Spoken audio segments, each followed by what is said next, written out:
نازله ليه بقى النهارده؟ نازله عشان انتخب، عشان ادلي بصوتي. تتمني ايه لمصر؟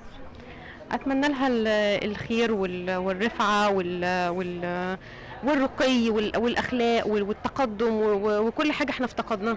تقولي ايه اللي ما نزلش؟ هتضيعوا البلد بسكوتكم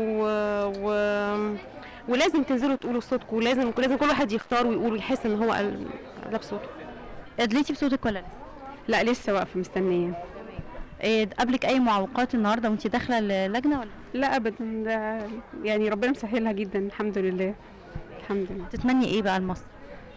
اتمنى لها كل خير ان شاء الله، تبقى احلى بلد في الدنيا كلها باذن الله، تبقى جنه الله في الارض ان شاء الله.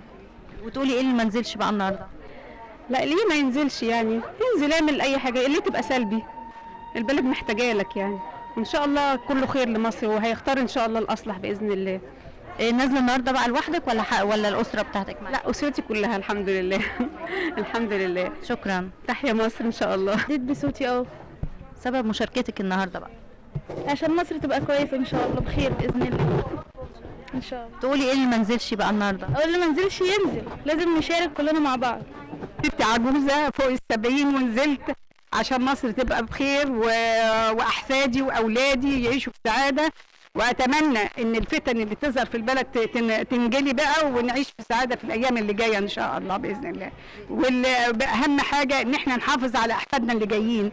احنا خلاص طريقنا شقناه، الاحفاد دول اللي هيتعبوا بعد كده في المستقبل، فلازم كل واحد يبقى عنده ضمير ويحافظ على الاحفاد دول، لان دول احفادنا كلنا واولادنا كلنا. انت نزلتي لوحدك النهارده ولا مع اسرتك؟ انا وجوزي واولادي كلهم نزلوا، واحفادي كمان نزلوا وشاركوا وكل حاجه.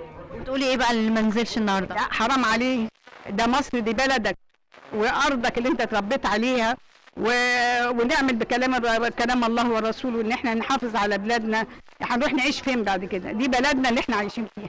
المستشار حسام عبد العزيز نائب رئيس مجلس الدوله ورئيس اللجنه الفرعيه 23 مدرسه الطبري. اهلا وسهلا بحضرتك.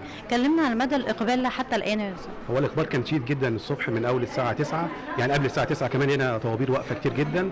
بعد كده على اذان الظهر كده بدا الاقبال يقل عشان حراره الجو الشديده.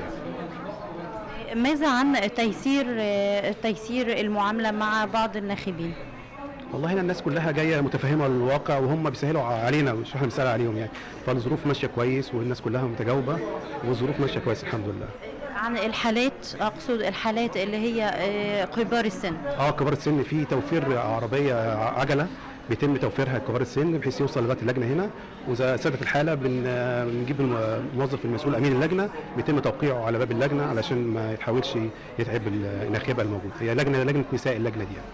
هل هناك اي معوقات من جهه يعني الناخبين او اي في معوقات اللي انت شايفاها دي، الزغاريت بتاعت النساء والفرحه الكبيره ديت هي دي اللي عامله لنا اعاقه، يعني اغاني وافراح بطريقه اوفر قوي المره دي يعني. احتشد آلاف المصريين أمام لجان الاقتراع ملبين نداء الوطن ساعين في اختيار يمكن لجنة مدرسة الطبري الإعدادية بنين بمصر الجديدة. ريهام الشيخ، أخبار القاهرة، التلفزيون المصري.